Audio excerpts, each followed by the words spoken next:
Claro, as virgens nécias que morreram nas eras passadas, elas não vão reviver a não ser depois que se cumprirem os 1000 anos. Na ressurreição geral, elas surgirão. Mas nós não estamos falando daqueles que já morreram. Eu quero saber da igreja que vai passar pela tribulação. O que vai acontecer com ela? Qual será o fim dela? Qual será o desfecho da história desses que estão vivos na terra? E o profeta usa o tipo de Noé, como nós vimos no 4º selo e como nós vimos no futuro lar. Vocês entendem? A visão de Patmos. Ele fala novamente das virgens nécias. Estou falando contigo, a igreja morna. Essa mensagem... deixa eu fazer um comentário bem interessante aqui. O profeta ele tinha ciência que ele era o mensageiro para esses dois grupos. Ele sabia que ele iria falar com esses dois grupos, como nós estamos vendo aqui na mensagem, a visão de Patmos. Ele sabia que ele é o mensageiro das virgens sábias desta era e ele é o mensageiro das virgens nécias desta era. E ele tem uma mensagem para as virgens sábias desta era e ele tem uma mensagem diferente para as virgens nécias desta era, como Deus tinha uma mensagem especial para Enoque e ele tinha uma mensagem diferente para Noé. Viveram durante o mesmo período, mas Deus não deu instruções para Enoque construir uma arca. Deus deu instruções para Enoque para ser transladado, mas para Noé, ele não deu as instruções de transladação. Ele deu as instruções de poder sobreviver os juízos que estariam sobrevindo sobre a terra. Vocês estão entendendo? Eu estou falando contigo, a igreja morna. 10 virgens saíram para se encontrar com o Senhor. 5 delas eram sábias, 5 nécias, como falamos nesta manhã. Aquela árvore enxertada. Agora lembre-se, assim que saíram para se encontrar com Deus, agora a Bíblia diz que os livros foram abertos. Daniel 7:9. Os livros foram abertos. Este é o livro do pecador. E outro livro foi aberto. Daniel 7:9. Os livros foram abertos. Quem veio com ele? A igreja do rapto. Isso aqui é depois dos 3 anos e meio. Haverá uma abertura dos livros que nós estamos extensivamente e exaustivamente cobrindo aqui neste bloco, falando como é que Deus vai lidar com os ímpios. E agora estamos trazendo à luz como Deus vai lidar com a igreja.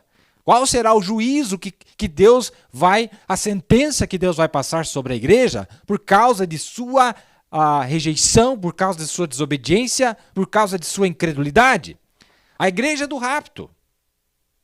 10 milhares vezes milhares de milhares vieram com ele e ministravam a ele. Sua esposa, a noiva, glória! Sua esposa veio com ele, a igreja. O juízo foi estabelecido e os livros foram abertos. E outro livro foi aberto, qual era a virgem nécia. E cada homem foi julgado segundo o livro. Vai te ser perguntada a razão pela qual você não fez. E aí? Você já sabe agora? Você já sabe? Pode ser que antes você não sabia, mas agora você sabe, está vendo? Onde, se o justo por pouco é salvo, onde vai aparecer o pecador e o ímpio? Aquele que rejeita, que já sabe e rejeita isso? Onde eles vão aparecer? Seus pés como latão, juízo divino. Ele estava lendo sobre a pessoa cétupla, da pessoa de Cristo, né? A revelação cétupla da pessoa de Cristo em Apocalipse 1. Por isso que ele está falando, a visão de Patmos, não é? Todas aquelas características, não é? Muito bem. Então nós estamos vendo aí o que o profeta está dizendo, não é? O profeta disse, Noé, sai desse lado e aparece do outro. E ele disse, no milênio. Mas do que eles estavam falando? Da igreja. Mas que coisa, mas peraí, gente. Mas igreja, mas peraí. Noé. Pois é. Então nós estamos vendo que realmente não é invenção. Está na mensagem. O profeta realmente disse. E nós temos que ver essas coisas, não é? Vamos lá então. Mais um pouquinho. Se estas pessoas dizem que são cristãs, mas não são, eu farei que venham e adorem prostrado a teus pés e saibam que eu te amo. Está em 1 Coríntios 6:2. Não sabeis vós que os santos hão de julgar o mundo? Não haverá apenas 12 apóstolos sobre 12 tronos julgando as 12 tribos de Israel, mas os santos também julgarão o mundo. É aí quando estes que alegam pertencer a Deus e alegam que Deus os ama, descobrirão exatamente quem é o Filho de Deus e quem é amado do Filho, com F maiúsculo. Sim, esse dia está vindo quando isso será manifesto. Estes que estão agora governando o mundo em medida e que durante a última era edificarão uma imagem à besta, através da qual realmente governarão o mundo. Um dia serão humilhados quando Jesus vier com seus santos para julgar o mundo em justiça, que é a mesma cena de Apocalipse 7, ou Daniel 7. É exatamente isso que vimos em Mateus 25, quando todos os que perderam a primeira ressurreição estarão diante do juiz e da sua noiva. Agora veja, amados, o que Deus vai fazer logo após, com aqueles que estão sobre a terra, no período da tribulação e pós-tribulação, é uma prévia do que ele vai fazer com todas as eras que já existiram depois do período do milênio. É o mesmo procedimento, é o mesmo processo civil, é o mesmo processo judicial, é a mesma coisa, só que ele não vai julgar todas as eras, pois eles ainda estão mortos. Mas no final, é o mesmo processo, vai se instaurar e todas as eras, pessoas, homens e mulheres, comparecerão diante deles, dos santos e de Cristo e sua noiva. Vocês entendem? Mas aqui, no período da tribulação e pós-tribulação, claro, Deus só vai julgar aqueles que estão sobre a terra. Vocês estão entendendo? É uma prévia. É a mesma coisa, só que em uma escala menor. Por isso que não se diz que aqui é o juiz do trono branco. Porque quando falamos isso, te remete ao grande juízo do trono branco de Apocalipse 20. Você entende? Mas o processo é o mesmo, a palavra de Deus é a mesma. A régua de medir é a mesma. O prumo é o mesmo. A sentença, os juízos, a retidão de Deus é a mesma. Não vai mudar. Apenas que ele está julgando um grupo menor, as nações que estão na terra naquele período. Não todas as nações dos tempos passados, pois eles teriam que ressuscitar para fazer isto. É simples. É simples. Vamos lá então. Então o que eles fazem? Eles finalmente formam a imagem da besta, outro poder. Notem, uma simulação à noiva do Cordeiro, como ela fez em Apocalipse 13, 14. É isso que fazem, apenas perseguem, exatamente a mesma coisa. As igrejas zombam da verdadeira noiva de Cristo, como Roma sempre fez. Bem exatamente, sim senhor, simula a verdadeira noiva do Cordeiro, bem exatamente como ela fez em Apocalipse 13, 14. Por quê? Por quê?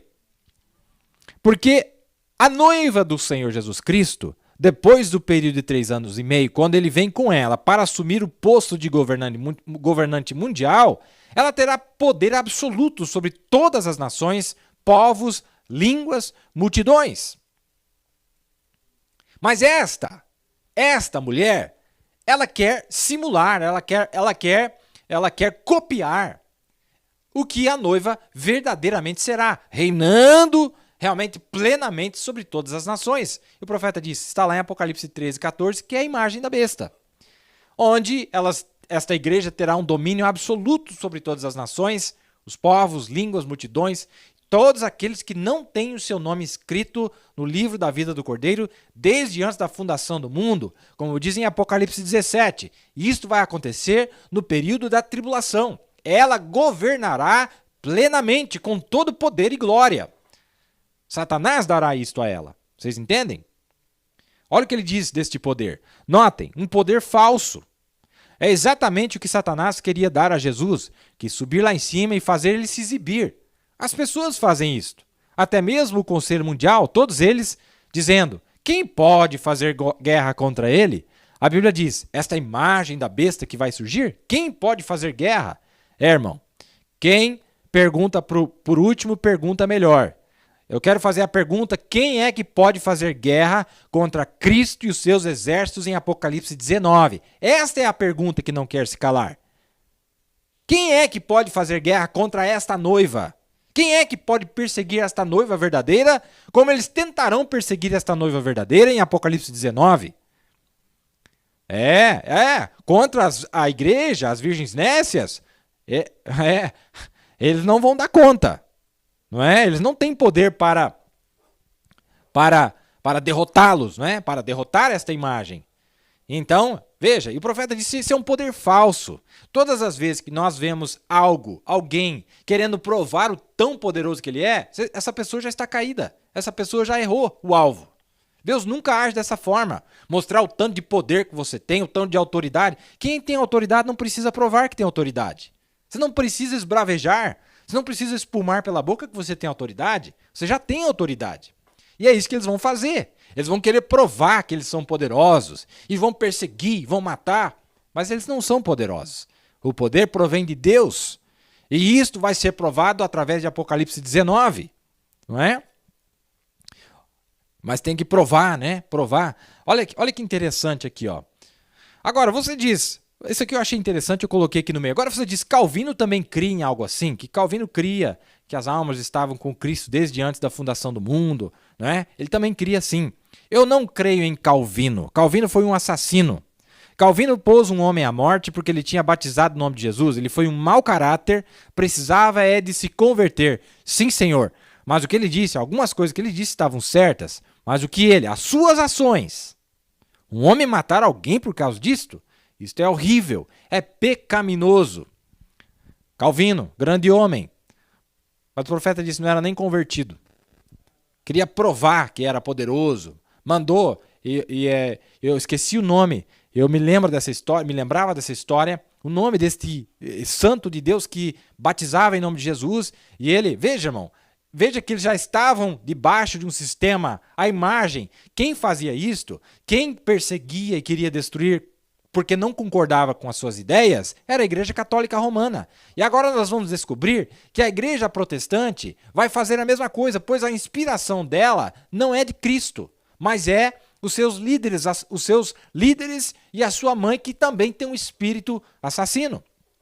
E Calvino, para provar, copiando o que eles também faziam, quando estavam no sistema romano, para copiar, para dizer, olha o tanto que nós temos poder, nós também, que cremos na verdade, nós podemos matar aqueles que não concordam conosco. Olha as palavras que o profeta usou para descrever Calvino. Ele disse que Calvino foi um assassino. Deus me livre uma coisa dessa, meus amados. Deus me livre. Ele disse que ele foi um mau caráter, que precisava se converter. Depois ele fala de Zwinglio. Zwinglio, que foi considerado um grande homem, não é? Mas ele também nem cria no nascimento virginal de Cristo. Dizia que Jesus era filho de José. E tinha que provar. Centenas de anos mais tarde, quando o profeta visita a Suíça, onde a sua influência persiste até hoje, o profeta teve o maior problema lá para pregar, pois eles não creem na deidade de Jesus Cristo. Eles não creem na deidade de Jesus Cristo, quem vem nessa linha. Mas grandes homens, mas não tinham a natureza de Cristo. Eles estavam segundo a inspiração da imagem já, em forma de espírito, claro. Mas isto vai se tornar muito maior no período da tribulação. Vamos lá então.